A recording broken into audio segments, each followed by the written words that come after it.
So here's my ride.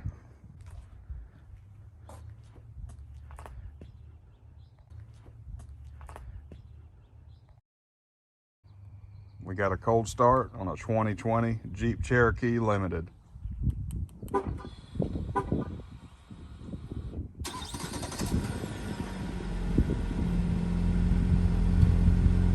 Is that a Dyson?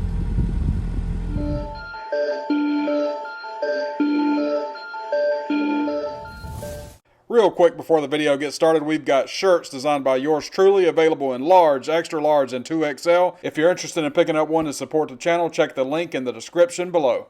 On to the video. Welcome back to another Tech Junkie video, and yes, it's true. I'm driving a Jeep Cherokee instead of my Durango Hellcat. Gas hoarding has taken over the state. It's hard to find regular gas right now, much less 93, and I don't want to put anything other than 93 in the Durango. So I am in the Jeep Cherokee. It's a 2020 Jeep Cherokee Limited. I bought this car for my mom a few months back. I actually did a video on that, and I'll link that in the description below. She gave me a call a few days ago and asked me if I wanted to borrow her car for a few days. She wasn't driving it, she wasn't going anywhere. She didn't want to go anywhere until all this gas shortage stuff was over, and she reserved her gas for me so that I could make sure I got back and forth to work. So yeah, I'm driving her car for just a few days, hopefully. Hopefully this gas shortage thing is over soon, and I can get back in my Durango. But let's talk about that gas shortage. So my mom called me, and I was actually shooting a video for my tech channel when she called me. Hard the last 4 years to improve my credit, so this is a stepping stone in the right direction. What's up? How are you on gas? About quarter tank. I got 3/4 if you want to park your car and take mine. I'm not taking your car. Me and Daddy's got the van and the truck. Yeah, and it's hot. Ooh. And it's hot. We ain't got to go nowhere. I'll see Savannah go when we check my car up there. I don't think we're going to have any more gas shortages after the weekend. Yeah, but you ain't got but enough to get to work one more day. Maybe 2 or 3 days. If you get down to where you can't get to work, call me, because I'm not driving my car no more until I know you've got enough to go to work, because I don't have anywhere to go. A company called Colonial Pipeline that services 45% of the East Coast, of the entire East Coast, got hacked by ransomware attackers, a group called Darkside. And they were held for $5 million ransom, which they paid. It made the news that the Colonial Pipeline had been hacked a few days before gas shortages started. And nobody made a big deal about running out and getting gas when they heard that the Colonial Pipeline had been hacked. It wasn't until governors in the East Coast states started declaring states of emergency that people ran right out and started panic buying, hoarding gas. Had people just bought the gas supply that they normally would and weren't hoarding gas, we would have had no gas shortage. They said in the beginning, you don't need to panic buy, we have supply coming. The whole point of the East Coast governors declaring a state of emergency was to allow restrictions against fuel driving, truckers from coming from further distances out, to replenish our supply without us creating a shortage. And people hear state of emergency and they freak out. I don't understand why people can't just watch the news and read the news and understand that they're telling you to do something a certain way to keep there from being pandemonium, to keep there from being a shortage, and people respond the exact opposite and freak out. Now, I work directly across the street from a gas station. My shop is across the street from a gas station.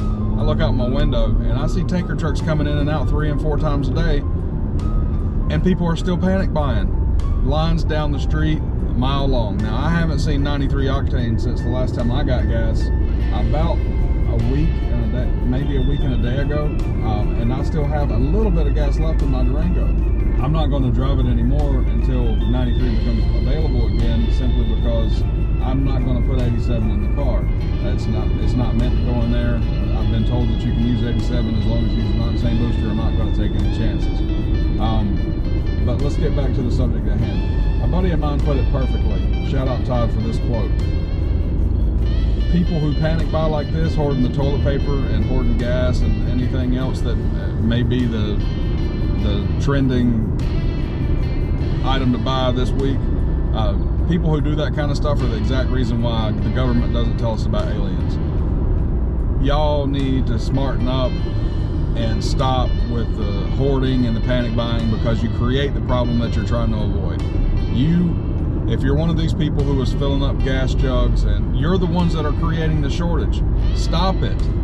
You don't have to run out and panic buy. They told us before they even declared the state of emergency that we weren't going to be short from gasoline supply, that they had taken precautions to make sure that there was going to be no interruption. And what happened? People go out and they buy up all the gas. 70% of the gas stations in North Carolina were out of gas this weekend because people were panic buying. I don't understand it. I'd gotten a full tank of gas the day before the gas shortages had started. I was able to drive the entire week without needing to get gas, and when I hit 100 miles and my mom made the offer to drive her car, I was like, sure. And she hadn't driven her car either. But I wasn't running out and sitting in line and buying gas just because I needed to buy gas either. I'm not going to contribute to the problem. And people need to relax and understand that if you run out to try to avoid a shortage, you're creating a shortage. If you're pumping gas into 10 gas cans in your car, you're creating a shortage. I even saw a gentleman with a trailer with a big water drum on the back filling it with gas. It's ridiculous. And if you're one of these gas stations that was price gouging, I saw a news article, there was a gas station charging $7 a gallon, you should be shut down, period. Now, last night when I got off of work, I was driving home, and it seems to be that the gas shortage is subsiding a little bit. I did see a couple of gas stations, the lines are shorter and shorter, but I'm just now getting out on the road this morning, and I haven't seen if there were any gas stations who had gotten fresh supply. Most of the places that I'm seeing are still empty, so we'll see how this goes. Until 93 comes back, I'll be driving the Jeep Cherokee, and it's a nice car. It's a smooth ride, and it's really good on gas. And I have a video that I plan on doing where I talk about what I like about this car after driving it for a few days. So if you're interested, and I do recommend buying one if you're looking for a good daily driver, watch that video. It'll be out within the next week. But please, people, you gotta get a hold of yourselves. I'm of the mindset now where I believe that once the governor's declared the state of emergency, they shouldn't have announced it. They should have just made the changes to the policies that would have allowed tanker trucks to come in, and don't tell anybody anything. Because when they tell people things like this is when people panic and freak out. And that's why, we don't know about aliens. Anyway, you guys have a good day. If you like this video, make sure you hit the like button, subscribe to the channel, hit the notification bell so you get notified for all the videos. Hopefully you weren't impacted by the gas shortage. I appreciate you guys watching. Y'all take it easy.